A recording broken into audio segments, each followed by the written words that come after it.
خواتین و حضرات، السلام علیکم ورحمۃ اللہ وبرکاتہ۔ درس قرآن کی اس بزم میں میں آپ کی خدمت میں حاضر ہوں۔ دعا ہے کہ رب قدیر قرآن پاک کی تلاوت کی برکتوں سے دلوں کو زندگی عطا فرمائے، آنکھوں کو جمال گنبد خضرا عطا فرمائے اور راہ ہدایت پر ہم سب کو چلنے کی توفیق عطا فرمائے۔ جہاں میں نے گزشتہ دن میں نے تفسیر قرآن چھوڑی تھی، اس کے بعد ہی سے میں پھر وہیں سے آغاز کرنے جا رہا ہوں۔ عزیزان محترم، قابل احترام بزرگ دوستو، اللہ تبارک و تعالیٰ کا ارشاد گرامی ہے، بسم اللہ الرحمن الرحیم۔ وَإِذْ قَالَ عِيسَىٰ ابْنُ مَرْيَمَ يَا بَنِي إِسْرَائِيلَ إِنِّي رَسُولُ اللَّهِ إِلَيْكُمْ مُصَدِّقًا لِمَا بَيْنَ يَدَيَّ مِنَ التَّوْرَاةِ وَمُبَشِّرًا بِرَسُولٍ يَأْتِي مِن بَعْدِي اسْمُهُ أَحْمَدُ فلما جاءهم بالبينات قالوا هذا سحر مبين۔ صدق اللہ العظیم۔ عزیزان محترم، قابل احترام بزرگ دوستو، اللہ تبارک و تعالیٰ کا ارشاد گرامی ہے کہ اللہ رب العزت ان لوگوں کو ہدایت نہیں دیتا جو ہدایت کے راستوں سے دور ہوں، بلکہ میں اس سے پہلی کی آیت کریمہ کی تلاوت کا شرف حاصل کروں گا جو رہ گیا تھا۔ بسم اللہ الرحمن الرحیم۔ وَإِذْ قَالَ مُوسَىٰ لِقَوْمِهِ يَا قَوْمِ لِمَا تُؤْذُونَنِي وَقَدْ تَعْلَمُونَ أَنِّي رَسُولُ اللَّهِ إِلَيْكُمْ فَلَمَّا زَاغُوا أَزَاغَ اللَّهُ قُلُوبَهُمْ وَاللَّهُ لَا يَهْدِي الْقَوْمَ الْفَاسِقِينَ۔ وَإِذْ قَالَ عِيسَىٰ ابْنُ مَرْيَمَ يَا بَنِي إِسْرَائِيلَ إِنِّي رَسُولُ اللَّهِ إِلَيْكُمْ مُصَدِّقًا لِمَا بَيْنَ يَدَيَّ مِنَ التَّوْرَاةِ وَمُبَشِّرًا بِرَسُولٍ يَأْتِي مِن بَعْدِي اسْمُهُ أَحْمَدُ فلما جاءهم بالبينات قالوا هذا سحر مبين۔ صدق اللہ العظیم۔ عزیزان محترم، قابل احترام بزرگ و دوستو، ارشاد رب کائنات ہے کہ اے لوگو یاد کرو کہ جب حضرت موسیٰ نے اپنی قوم سے کہا تھا کہ اے میری قوم، تم مجھے کیوں ستاتے ہو، لما تؤذوننی، تم مجھے کیوں ستاتے ہو، وَقَدْ تَعْلَمُونَ أَنِّي رَسُولُ اللَّهِ إِلَيْكُمْ، اور جب کہ تم جانتے ہو کہ میں تمہاری طرف اللہ کا رسول بنا کے بھیجا گیا ہوں۔ اس آیت کریمہ کا آپ جائزہ لیں تو آپ کو معلوم ہوگا کہ موسیٰ علیہ السلام کا جس قوم سے واسطہ پڑا تھا، ان کی سیرت و صورت اور ان کے کردار کے خد و خال کو قرآن پاک بیان کر رہا ہے کہ یہ وہ لوگ ہیں جنہیں آپ نے، حضرت موسیٰ نے ہمیشہ ہدایت کی دعوت دی، دین کے راستوں پر چلنے کے لیے ہمیشہ انہیں آمادہ کرتے رہے۔ انہوں نے بتایا کہ اسلام کیا ہے، دین کیا ہے اور اللہ تبارک تعالیٰ کے احکامات کیا ہیں۔ تو فرمایا گیا کہ یہ وہ لوگ ہیں جو ان کی عادت ثانیہ یہ بن گئی تھی کہ یہ اپنے پیغمبر کی گستاخی کریں، اور ان کا عالم یہ تھا کہ حضرت موسیٰ علیہ السلام نے اس پوری قوم کو غلامی سے نجات بخشی اور فرعون کی غلامی سے نجات بخشی، اور یہ وہ قوم ہے کہ جنہیں حضرت موسیٰ علیہ السلام کے توسط سے بے شمار نعمتوں سے اللہ نے نوازا۔ ان کا عالم یہ ہے کہ جہاں جب یہ انہیں پیاس لگتی تو ان کے لیے چشمے آب جاری ہو جاتا، آسمان سے من و سلوہ ان کے کھانے کے لیے اترا کرتا تھا، اور اس قوم نے یہ بھی دیکھا کہ وہ فرعون جو حضرت موسیٰ کا مخالف تھا، اسے دریائے نیل میں ڈبو دیا گیا، اور اسی دریا سے حضرت موسیٰ علیہ السلام اور ان کے ماننے والے، ان کے چاہنے والے، ان کے محبین، ان کے مصاحبین، اور یہ پوری قوم بنی اسرائیل باضابطہ طور پہ اس سے سرخرو ہو کر اور فتح یاب ہو کر اس قوم نے دریا کو پار کیا۔ مگر اس کے باوجود اس قوم کا عالم یہ کہ حضرت موسیٰ علیہ السلام کے توسط و وسیلے سے قوم بنی اسرائیل کو اللہ نے بے پناہ عز و شرف اور مجد سے نوازا، مگر پھر یہ وہ عالم یہ ہے کہ جب حضرت موسیٰ علیہ السلام توریت کو حاصل کرنے کے لیے جب کوہ طور پہ تشریف لے گئے تو اس پوری قوم نے پھر سامری کے بچڑے کی پجاری کو پوجنا شروع کر دیا۔ اس سے یہ بات معلوم ہوتی ہے کہ پیغمبر کی دعوت کا مقصد یہ ہے کہ قوم ہمیشہ اپنے اللہ کے آگے سرخمیدہ رہے اور پھر وہ کبھی دین کی دعوت سے اور نہ حکام الہی سے انحراف کرے۔ مگر یہاں عالم یہ ہے اس قوم کا کہ حضرت موسیٰ علیہ السلام ابھی تشریف لے گئے کوہ طور پر وحی الہی کو حاصل کرنے کے لیے، تورات لانے کے لیے، اور اسی درمیان اس قوم نے اپنے پیغمبر کی دعوت سے انحراف کیا اور ان راستوں سے بہت دور چلے گئے جو حضرت موسیٰ علیہ السلام کی دعوت کا مقصد تھا۔ تو یہ کہا گیا ہے کہ یاد کیجئے اس قال موسیٰ لقومہ، یاد کرو جب حضرت موسیٰ نے اپنی قوم سے کہا اے میری قوم تم مجھے کیوں ستاتے ہو۔ یعنی کتنی بڑی بدبختی ہے کہ وہ قوم جو پیغمبر کی دعوت کے نتیجے میں بے شمار نعمتوں سے نوازی گئی، اس قوم کا عالم یہ ہے کہ وہ اپنے پیغمبر کو ستاتی ہے، زیادتی کرتی ہے۔ اور ایسا ہوا کہ انبیاء بنی اسرائیل کتنے ایسے گزرے ہیں جن کو ان کے ماننے والوں نے، ان کے متبعین نے، سو کال متبعین نے اپنے ہاتھوں سے قتل کیا۔ انبیاء کرام قتل کیے گئے ان لوگوں کے ہاتھوں جن کی ہدایت کے لیے وہ چل بگر ہوئے تھے۔ یہ کتنا بڑا المیہ ہے۔ تو آپ فرماتے ہیں دیکھو میں نے اس قوم کے لیے کیا نہیں کیا، انہیں عزت دی، انہیں شہرت دی، انہیں وقار دیا، انہیں کھانے پینے کے لیے آسمان سے من و سلوہ اتارا کہ جہاں تھے وہ جس مقام پہ تھے وہاں کا موسم خراب تھا، ہم نے دعا کی اور ان کے لیے اللہ نے میدان تیہ میں بارش نازل فرمائی ہے، جب چلتے تو ان کے سروں پہ بادل سایہ فگن ہوتا۔ ان تمام نعمتوں کے نتیجے میں بجائے اس کے کہ یہ ہمارا مشکور بنتے اور اپنے اللہ کی وحدت کا اقرار کرتے، خدا کی بارگاہ میں جھکے ہوتے، عبد مشکور بنتے،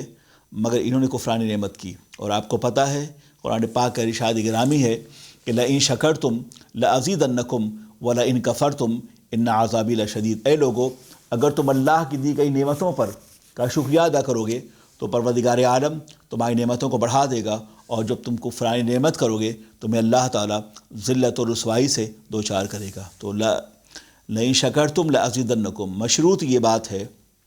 شرطیہ یہ بیان ہے کہ اگر تم اللہ کا شکر ادا کرو گے تو اللہ تعالیٰ نعمتوں کو بڑھا دے گا، اور جب کفران نعمت کرو گے تو جان لو کہ اللہ کا عذاب بڑا سخت ہے۔ ان عذابی لشدید، بے شک ہمارا عذاب بڑا سخت ہے۔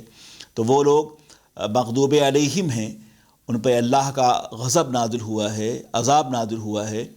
جو اللہ کی اطاعت مندیوں سے جنہوں نے اپنے آپ کو دور رکھا ہے۔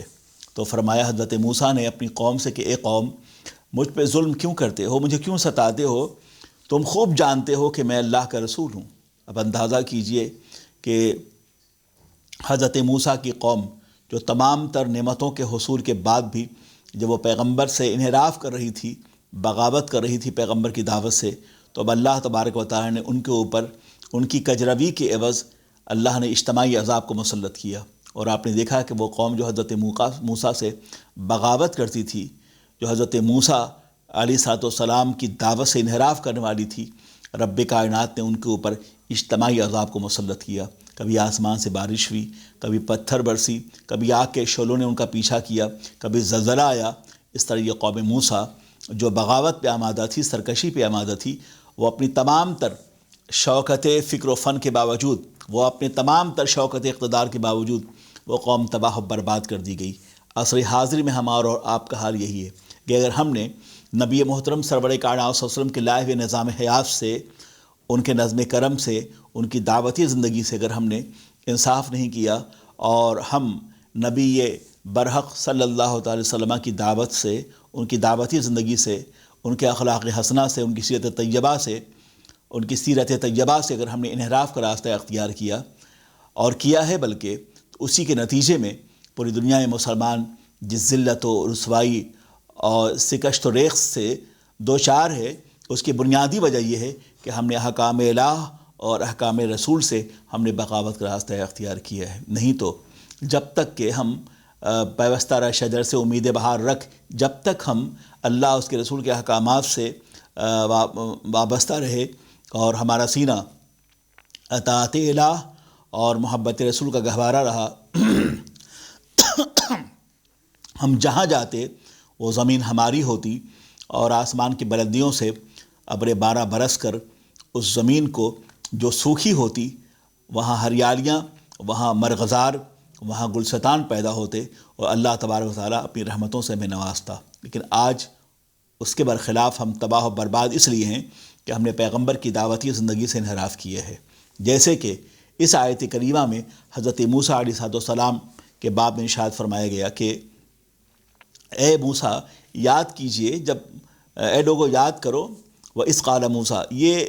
واقعہ تو حضرت موسیٰ کا ہے، لیکن امت محمدیہ کو یہ بات ریمائنڈ کروائی گئی، یہ بات یاد کروائی گئی، یہ کہا گیا کہ دیکھو کہ حضرت موسیٰ کے ماننے والوں نے جب اپنے پیغمبر کی دعوت سے انحراف کیا تو اللہ تبارک و تعالیٰ نے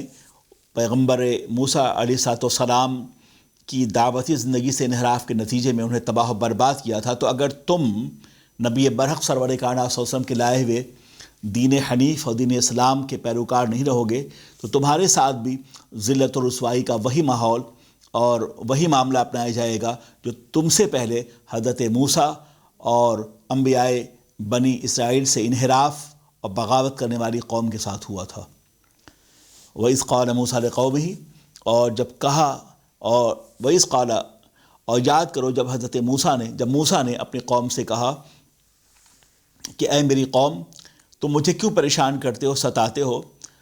حالانکہ تم خود جانتے ہو کہ میں اللہ کا رسول ہوں۔ وَقَدْ تَعْلَمُونَ أَنِّي رَسُولُ اللَّهِ إِلَيْكُمْ، اور جب کہ تم جانتے ہو، لِمَا تُؤْذُونَنِي، تم مجھے کیوں ستاتے ہو جب کہ تم جانتے ہو کہ میں اللہ کی طرف سے بھیجا گیا رسول ہوں، تم جانتے بھی تمہارا یہ عمل قطعی طور پر ناقابل قبول ہے، تمہیں پتہ ہے کہ اللہ کے رسول ہیں، اللہ کے نبی ہیں۔ آج جو قومیں، جو لوگ اسلام کی مخالفت کر رہے ہیں اور نبی برحق سرور کائنات صلی اللہ علیہ وسلم پر الزام تراشیاں ہو رہی ہیں، اس قوم کو یہ پتہ ہے کہ مسلمانوں کے پیغمبر کا اخلاق حسنہ کیا ہے، انہیں خوب پتہ ہے، انہیں یہ پتہ ہے کہ ان کا نام انبیاء سابقین کی کتابیں موجود ہے، اور جس طرح کہ تورات و زبور و انجیل میں نبی پاک صلی اللہ علیہ وسلم کے حیات طیبہ کے حوالے سے اجالے حرفوں میں ان کے تذکرے موجود ہیں، وہ روشن پیشانی والے، وہ قد عظیم قدرانہ والے، وہ نگہ شرف و کرامت والے، وہ علم نشرح لک صدرت والے، وہ رسول جلوہ گر ہونے والے ہیں جن کا چہرہ ایسا ہے جیسا کہ انوار دو عالم کا صحیفہ ہو، جن کی آنکھیں ایسی ہیں جیسے کہ بحرین تقدس کے نگینے ہوں، جن کے ابرو ایسے ہیں جیسے کہ قوسین شب قدر کھلے ہوں، ان کے لبہائے مقدس ایسے ہوں جیسے کہ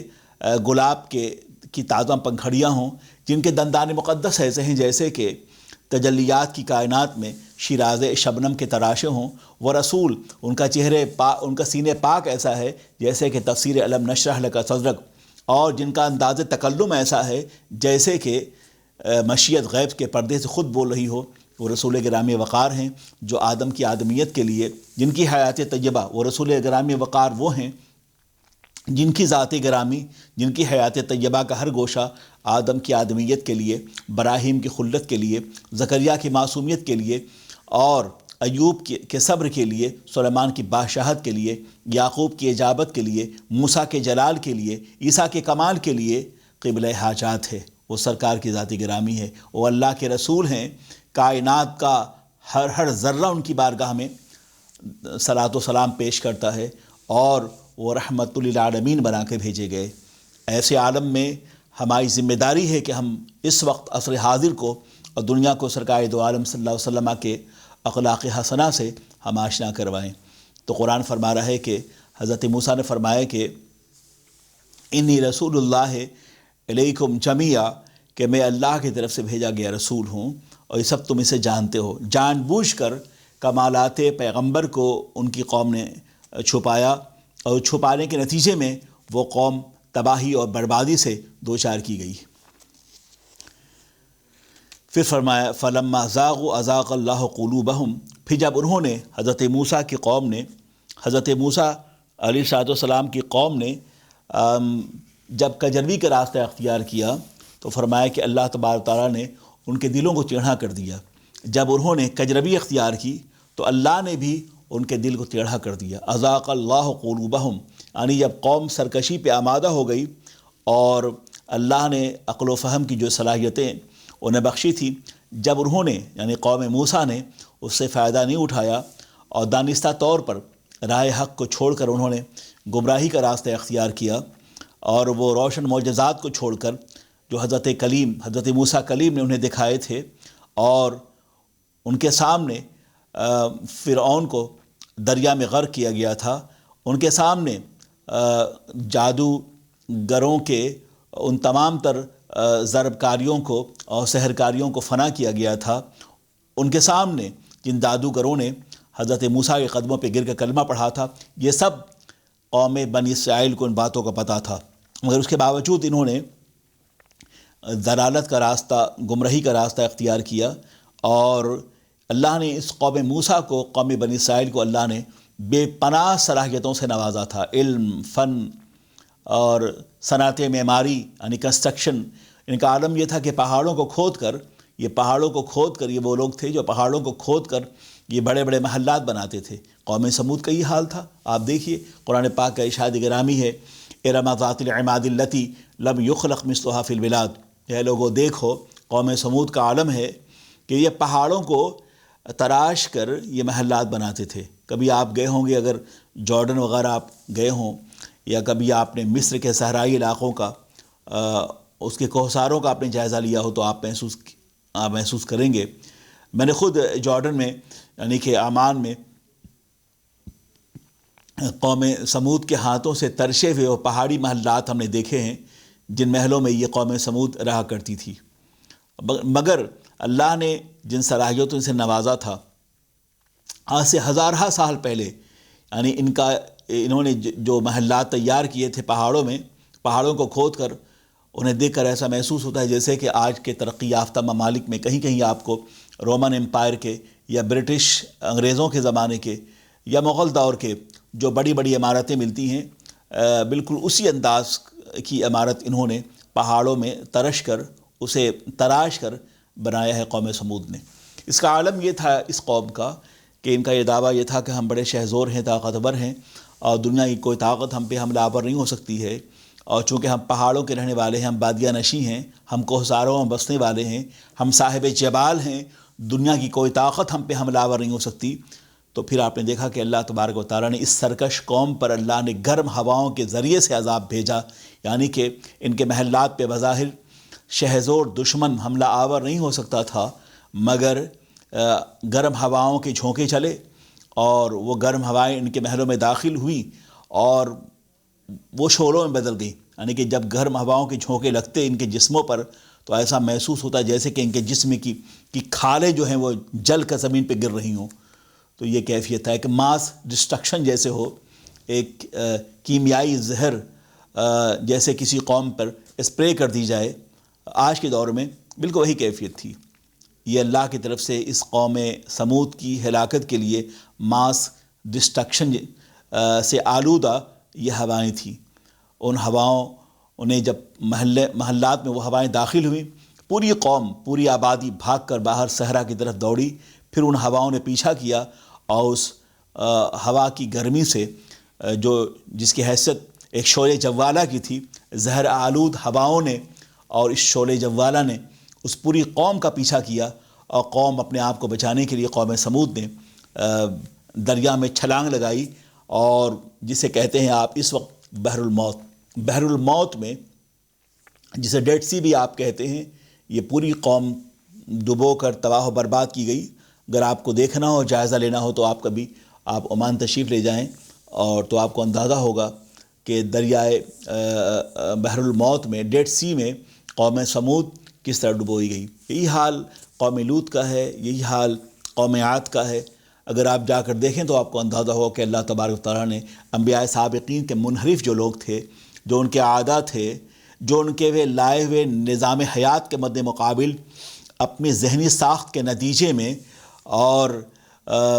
اپنی سہولیات کے لیے جس نئے دین کو برپا کر رکھا تھا، اللہ نے ایسے لوگوں کا انجام کار کیا ہے۔ اگر آپ جاننا چاہتے ہوں تو سورہ قصص کا آپ مطالعہ کریں، اور قرآن پاک کی دوسری آیت کریمہ کا آپ جائزہ لیں تو آپ کو معلوم ہوگا۔ میں عرض کر رہا تھا، بتا رہا تھا کہ حضرت موسیٰ علیہ السلام کے ماننے والوں نے جب ان کی رسالت و نبوت کا انکار کیا، تو اللہ رب العزت نے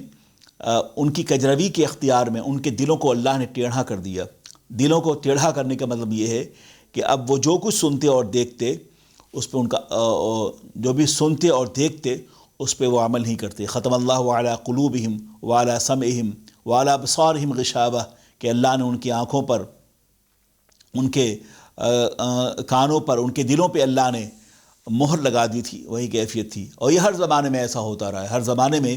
انبیاء کرام کو اقوام باطل سے مقابلہ رہا ہے، لیکن سچ یہ اور حق یہ ہے کہ ستیزہ کار رہا ہے ازل سے تا امروز چراغ مصطفی سے شرار بولہبی۔ حضرات محترم، ہم اور آپ اچھی طرح جانتے ہیں کہ نور حق اور شمع الہی کی روشنیوں میں نہ چل کر بھٹکنے والی قوم کا انجام کیا ہوتا ہے کہ وہ صحرا اور بیاباں کے اندھیروں میں وہ قوم ڈبو دی جاتی ہے۔ حضرت موسیٰ کی قوم کا عالم یہی ہوا، اور آج ہمارا اور آپ کا حال ہے کہ ہم امت مصطفیٰ سے ہیں، اور امت محمدیہ میں اللہ نے ہمیں پیدا کیا ہے۔ اور حضرت موسیٰ کی قوم کا عالم تو یہ تھا کہ اللہ نے انہیں آسمان سے من و سلوہ اتارا ان کے لیے، اور بادل انہیں صحرا میں جو ہے وہ سایہ دیتا، لیکن امت مصطفیٰ کو اللہ رب العزت نے ان کے قدموں کے نیچے سیال سونا اللہ نے پیدا کیا ہے۔ آج پورا عرب جو ہے پیٹرول، ڈالر اور سیال سونے سے آباد ہیں، مگر مسلمانوں نے جب سے احکام الہی اور رسول مکرم صلی اللہ علیہ وسلم کے اخلاق حسنہ و سیرت پاک سے بغاوت کا راستہ اختیار کیا ہے، ان عیاش عربوں نے، تو اللہ نے ان عربوں کو تمام دولت و سرمت کے باوجود اللہ نے مغرب کا غلام بنا دیا ہے۔ اللہ تعالی ہم سب کو اس عذاب مسلسل سے محفوظ رکھے، اور دین کی سربلندی کے لیے سیرت رسول کے اجالے میں ہمیں ایک کام کی توفیق عطا فرمائے۔ مگر مجھے یقین ہے کہ جب بھی دنیا میں فرعون پیدا ہوں گے تو حضرت موسیٰ اس کی سرکشی کے لیے جلوہ گر ہوں گے، جب بھی نمرود پیدا ہوگا حضرت ابراہیم جلوہ گر ہوں گے، اور جب بھی یزید پیدا ہوگا اس کے مد مقابل حضرت حسین جلوہ گر ہوں گے۔ یہ گھڑی محشر کی ہے، تو عرصہ محشر میں ہے۔ انشاءاللہ اب قرآن پاک کی درس قرآن کو ہم بریک کے بعد جاری رکھیں گے۔ ہم ایک بریک کی طرف چل رہے ہیں، کہیں مت جائیے گا، ہم لوٹیں گے تھوڑی دیر کے بعد۔ بہت شکریہ۔ خواتین و حضرات، السلام علیکم ورحمۃ اللہ وبرکاتہ۔ بریک کے بعد ہم آپ کی خدمت میں دوبارہ حاضر ہیں۔ جی، تو میں یہ عرض کر رہا تھا اور یہ بتا رہا تھا کہ حضرت موسیٰ علیہ السلام کی قوم نے حضرت موسیٰ سے بغاوت کا راستہ اختیار کیا۔ اگر ہم بھی بغاوت اور طغیان اور سرکشی کا راستہ اختیار کریں گے تو اللہ ہم سے بھی دیے گئے نعمتوں کو چھین لے گا، جو آج آپ دیکھ رہے ہیں اور بظاہر محسوس کر رہے ہیں۔ جیسے میں نے مثال دی آپ کو کہ آج یہ عرب ممالک، سو کال عرب ممالک، اللہ نے انہیں بے پناہ دولت سے نوازا ہے، اور اپنی تمام تر دولت دنیا کے باوجود آج مغرب کے سامنے کھڑے ہیں، اور ان کی عالمی منظرنامے میں ان کی اپنی قیادت کی کوئی حیثیت نہیں ہے۔ یہ کسی بھی پالیسی میکر کی حیثیت سے یہ کوئی رول عالمی معیشت میں اور عالمی سیاست میں پلے نہیں کر سکتے، یہ بالکل آؤٹ آف آرڈر ہیں۔ تو میں سمجھتا ہوں کہ اللہ کی طرف سے یہ عذاب ہے جو ان کی ناکارگی اور ان کی بدعملی اور ان کی منفی سوچ کے نتیجے میں اللہ نے ان پر مسلط کی ہے۔ حضرات محترم، قابل احترام بزرگ و دوستو، ارشاد فرمایا گیا کہ حضرت موسیٰ علیہ السلام کی قوم نے حضرت موسیٰ کے ساتھ بغاوت کا راستہ اختیار کیا، تو اللہ نے ان کے دلوں کو پھیر دیا، اور جب دل نرم نہیں ہوتا، دل میں سختی جب پیدا ہوتی ہے، دل جب ٹیڑھا ہو جاتا ہے، دل جب مناسب باتوں کو، شگفتہ باتوں کو، مؤثر باتوں کو، ہدایت کی باتوں کو جب قبول نہیں کرتا، تو اب سمجھیں کہ اب وہیں سے قوم کے ڈکلائنیشن اور زوال کا آغاز ہوتا ہے۔ بلا شبہ پھول کی پتی سے کٹ سکتا ہے ہیرے کا جگر، پھول کی پتی سے کٹ سکتا ہے ہیرے کا جگر، مرد ناداں پر کلام نرم و نازک بے اثر۔ ظاہر ہے کہ جب دل نرم ہو تو اس چشم دل میں جو ہے رحمتوں کی بارش ہوتی ہے، اور اس چشم دل میں اخلاص اور محبتوں کے دریا رواں ہوتے ہیں۔ اگر چشم دل خوش ہو جائے تو پھر کوئی چشم سیال اگر خوش ہو جائے تو وہاں ویرانی، وہاں تباہی، وہاں بربادی، وہاں ہلاکت آتی ہے۔ اس لیے دل اگر زندہ ہے تو پھر انوار الہی کی بارش ہوتی ہے، دل کی زمین اگر مردہ ہو جائے تو پھر ہدایت کا کوئی سورج اس افق پہ اگنے والا نہیں ہے۔ ہمیں اس دن سے ڈرنا چاہیے کہ کہیں ایسا نہ ہو کہ اللہ تعالیٰ ہمارے دل کو سیاہ کر دے اور پھر جو اجتماعی عذاب مسلط کیے جائیں ہم اسے برداشت نہیں کر سکیں۔ الیاذ باللہ، ہمیں توبہ کرنا چاہیے اور اپنے اعمال کا سر نو جائزہ لینا چاہیے۔ حضرات محترم، قابل احترام بزرگ و دوستو، ہم اور آپ اچھی طرح جانتے ہیں کہ یہ دنیا جو ہے وہ دارالعمل ہے۔ اللہ کے نیک بندے اس دنیا میں تشریف لاتے ہیں، جلوہ گر ہوتے ہیں، اور وہ دلالت و گمراہی کو شواہد کے ذریعے سے، کرامات کے ذریعے سے اور انبیاء کرام کی زندگیوں میں وہ اپنے معجزات کے ذریعے سے اسے واضح فرماتے ہیں اور دین کو مبرہن فرماتے ہیں۔ بلا شبہ ہر شخص ذہنی و فکری اعتبار سے وہ آزاد ہے کہ وہ کس طرح کے مسائل کو اپنی مرضی پہ مسلط کر سکے، لیکن اسلامی اور دینی لحاظ سے ہر ایک کا ایک معیار ہے۔ معیار یہ ہے کہ اللہ نے ہمیں فکر دی ہے، صلاحیتیں دی ہیں، عقل دی ہیں، مگر دین کو پرکھنے کا جو معیار ہے وہ قرآن عظیم ہے اور فرمان رسول ہے اور سیرت رسول ہے۔ اگر دنیاوی زندگی میں ہم نے قرآن اور سیرت رسول کے مد مقابل اپنی آئیڈیاز کو، اپنی فکر کو اور اپنی سوچ کو اگر ہم نے ترجیح دی ہے تو یقینی طور پر ہم کامیاب و کامران نہیں ہوں گے۔ ہمیں قرآن کو، حدیث کو، رسول اللہ کی سنت کو، ان کے لائے ہوئے نظام حیات کو، ان کی شریعت کو اپنی طبیعت پر مسلط کرنی ہوگی۔ اگر ہم نے ایسا کیا ہے تو یقیناً اس دور پرفتن میں بھی ہم کامیاب ہو کے رہیں گے، اور جہاں جہاں ایسے دور ظلمات میں، ایسے اندھیروں میں بھی اگر کہیں کہکشاں کا جمال باقی ہے اگر، اور امید کی کرن کہیں روشن ہے، تو بلا شبہ وہ اہل حق کی نیکوکاریوں کا اور ان کے عمل صالح کا ثمرہ ہے، جن کی دعاؤں سے آج بھی ہم جی رہے ہیں اور زندگی کا حوصلہ مل رہا ہے۔ یہ زمین کبھی بھی اہل حق سے نہ خالی ہوئی ہے اور نہ اہل حق سے خالی ہوگی۔ عزیزان محترم، قابل احترام بزرگ و دوستو، تو جب قوم سرکشی پر آمادہ ہوتی ہے تو اللہ تبارک و تعالی اس قوم کو انہی حالات پہ چھوڑ دیتا ہے۔ پھر تو فرمایا واللہ لا یہدی القوم الفاسقین، یعنی قوم جب تباہ ہوتی ہے، برباد ہوتی ہے، اجتماعی ہلاکت و تباہی کا جب قوم خود فیصلہ لے چکی ہوتی ہے، تو اب عالم یہ ہے اس قوم کا کہ اللہ تبارک و تعالی فاسقین کو ہدایت نہیں دیتا۔ ہدایت لینے کے لیے اور ہدایت پانے کے لیے دلوں کا نرم ہونا اور اخلاص پذیر ہونا اور نبی کی دعوتی اور عملی زندگی کو اپنی عملی زندگی میں اتارنا یہ بہت اہم ہے۔ تو اللہ فرماتا ہے واللہ لا یہدی القوم الفاسقین، اللہ تعالیٰ فاسق قوم کو جو ہے وہ ہدایت نہیں دیتا۔ وہ لوگ جو فاسق و فاجر ہیں اللہ تعالیٰ انہیں ہدایت نہیں دیتا، اور یہ ایسے فاسق و فاجر لوگ وہ ہیں جو گمراہی کو پسند کرتے ہیں۔ اور اللہ کا دستور یہ ہے کہ ہدایت جیسی عظیم قیمتی شے جو ہے اس نعمت کی قدر کی جائے۔ جو لوگ فاسق و فاجر ہیں ان کا عالم یہ ہے کہ وہ گمراہی کو پسند کرتے ہیں، وہ ہدایت کو پسند نہیں کرتے۔ بلا شبہ ہر گناہ کا آغاز، یاد رکھیں، ہر گناہ کا آغاز جو ہے وہ لذت سے ہے اور اس کا انجام جو ہے شرمندگی سے ہے۔ کوئی بھی ایسا گناہ نہیں ہے کہ جس کے آغاز میں آپ کو لذت محسوس نہ ہوتی ہو اور اس کے انجام پر آپ کو شرمندگی کا احساس نہ ہوتا ہو۔ لہٰذا کبھی کبھی قومیں انفرادی زندگیوں میں جب کسی فسق و فجور کے اور گمراہی کے عادی بن جائیں تو اللہ تعالیٰ کبھی انہیں معاف فرما دیتا ہے۔ ان کے آنسو، برستے ہوئی آنکھوں کا آبشار، دلوں کا گداز، جب وہ توبہ کریں تو اللہ انہیں معاف فرما دیتا ہے۔ مگر جب پوری قوم اجتماعی طور پر کسی ذاتی ظلم، گمراہی اور بددیانتی، بدشعوری، بد کلامی، بد نفسی کا شکار ہو جائے، بغاوت پہ آمادہ ہو جائے، تو اللہ تعالیٰ پھر اس قوم پہ عذاب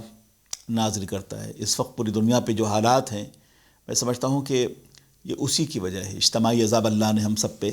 نازل فرمایا ہے۔ اب جو دور کا آغاز ہوگا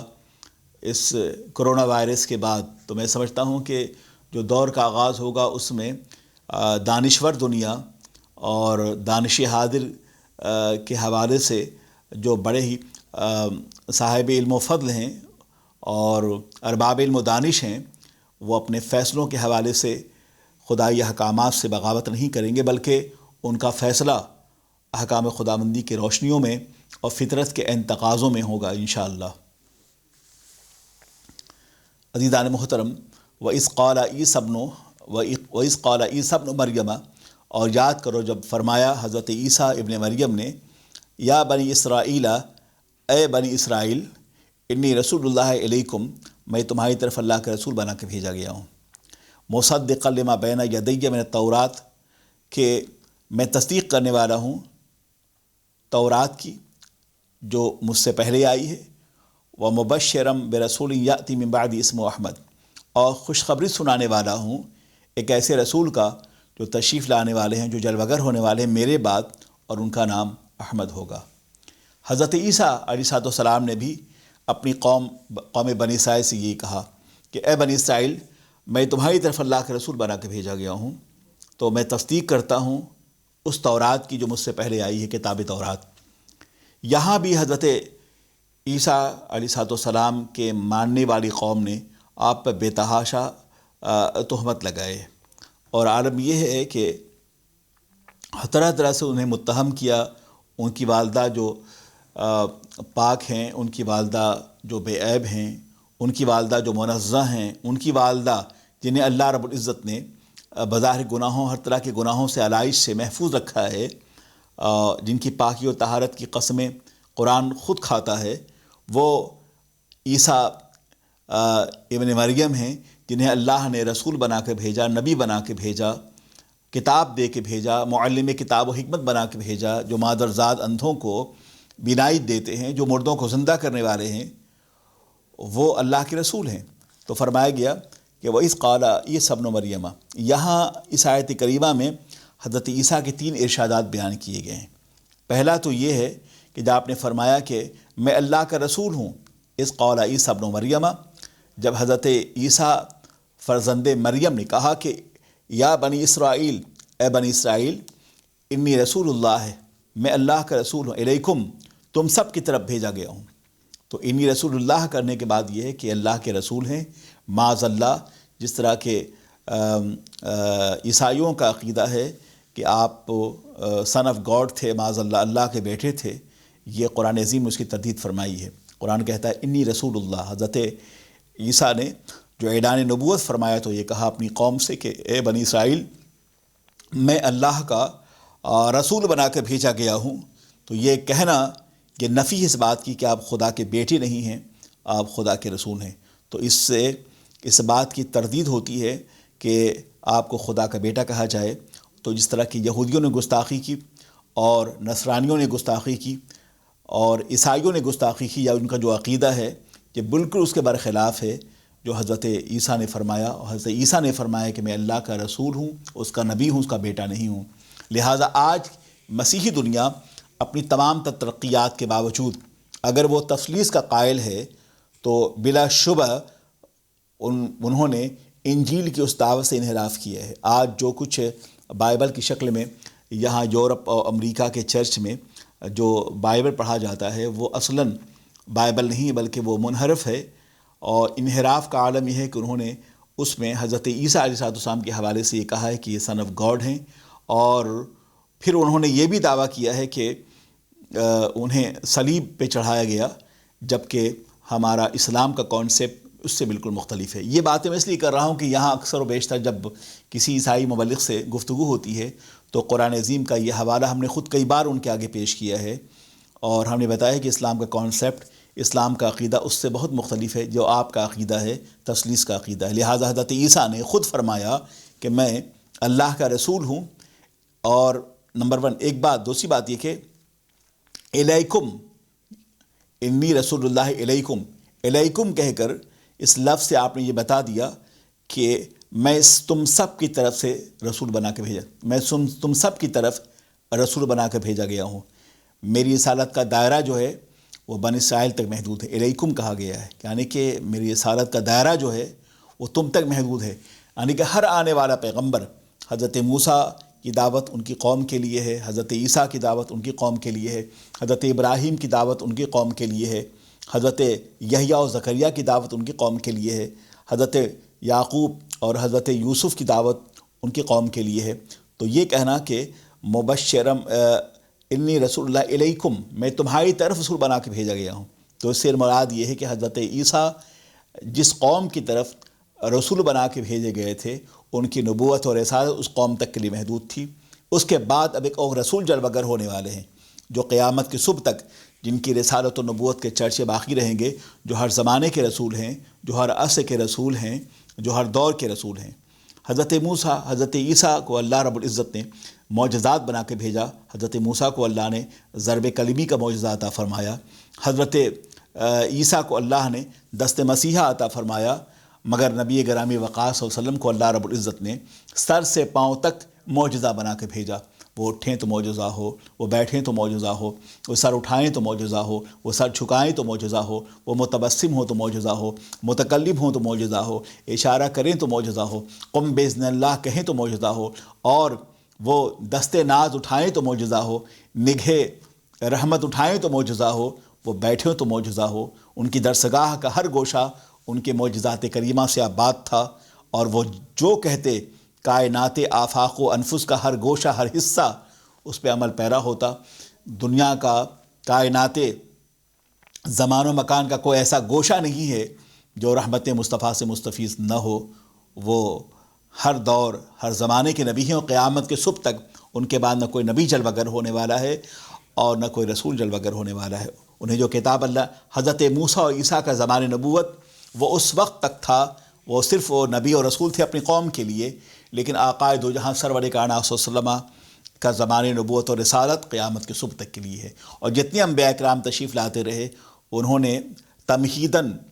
وہ سرکار دو عالم صلی اللہ تعالی وسلم کی تشریف آوری کے حوالے سے بشارت دیتے رہے، اور اسی مشن کو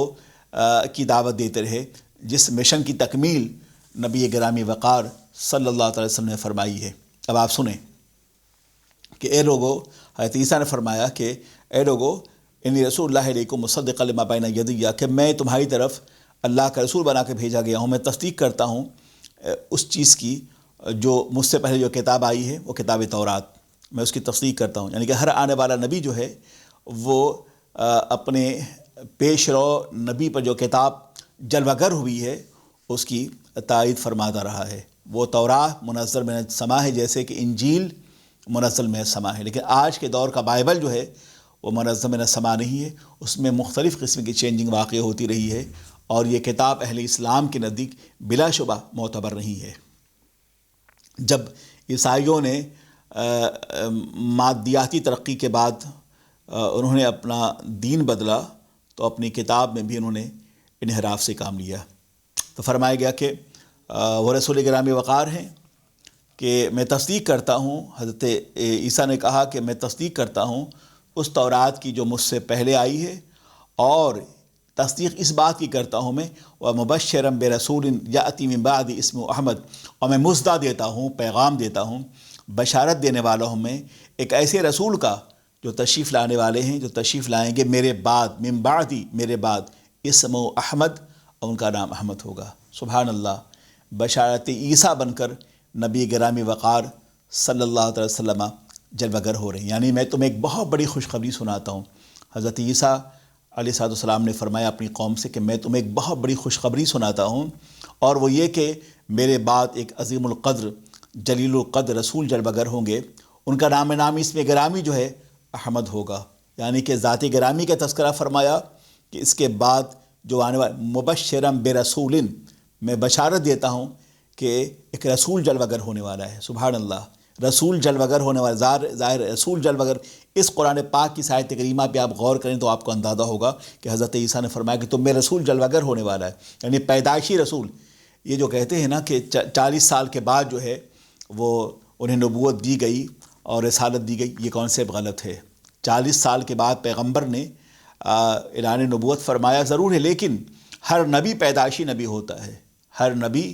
پیدائشی نبی ہوتا ہے، نہ وہ ذلی نبی ہوتا ہے، نہ بروزی نبی ہوتا ہے، نہ عطائی نبی ہوتا ہے، نہ مجتہد نبی ہوتا ہے، نہ مقلد نبی ہوتا ہے۔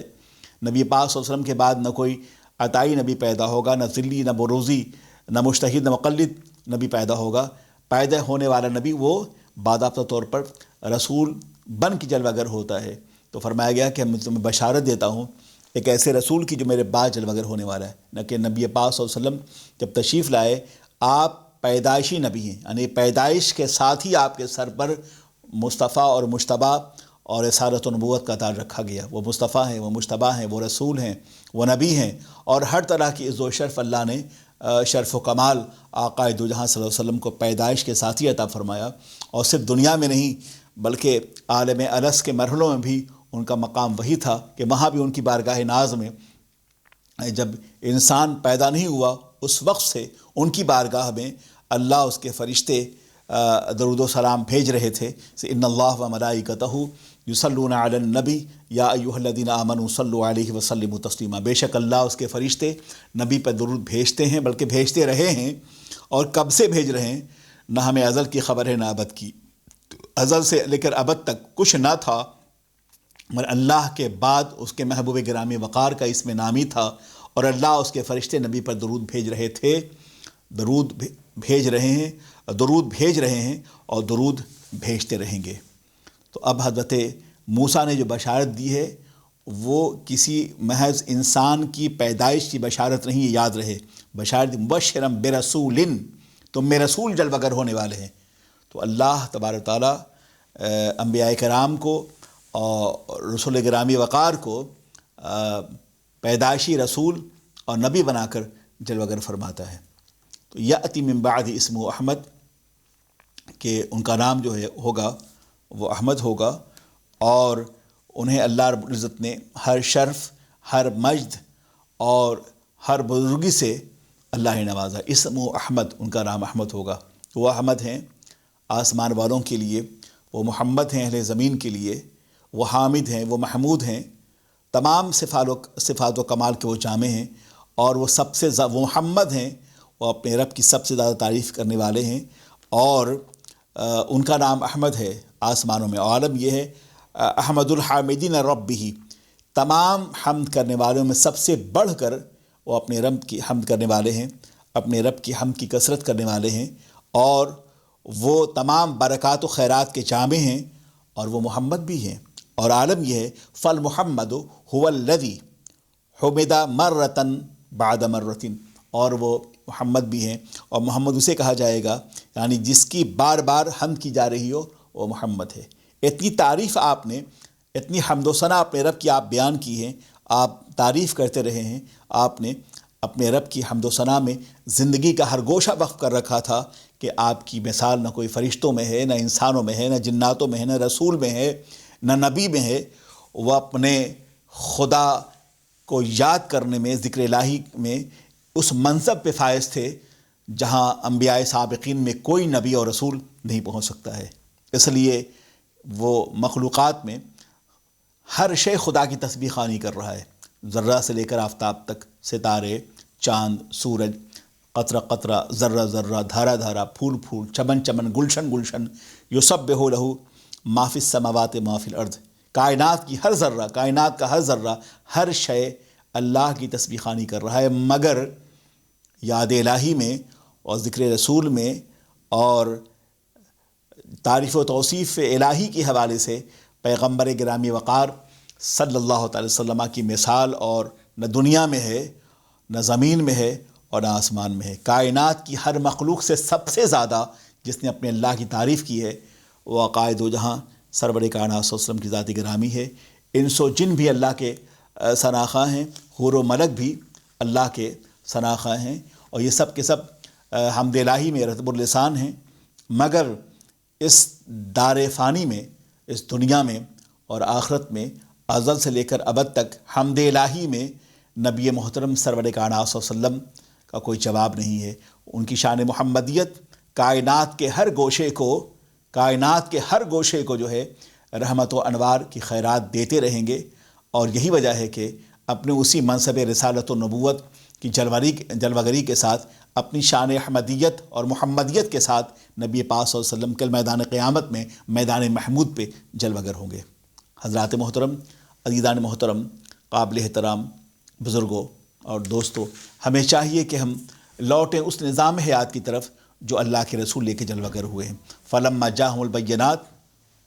پھر فرمایا گیا تو جب فلما جاءہم البینات، پھر جب وہ احمد آیا ان کے پاس روشن نشانیاں لے کر، تو قالوا، تو انہوں نے کہا ھذا سحر مبین، یعنی میں نے کہا کہ نبی کو اللہ نے معجزہ عطا فرمایا، تو جب یہ نبی معجزہ لے کے جلوہ گر ہوں گے، معجزہ لے کے جلوہ گر ہوئے ہیں، تو ان سے بھی ان کی قوم نے یہ کہا، کفار قریش نے کہا کہ قالوا ھذا سحر مبین، یہ کھلا ہوا جادو ہے۔ نبی کے معجزات کریمہ کو اور ان کی دعوت کو اور ان کے لائے ہوئے نظام حیات کو اور آیات قرآنیہ جو پڑھ کے سنایا کرتے تھے، اسے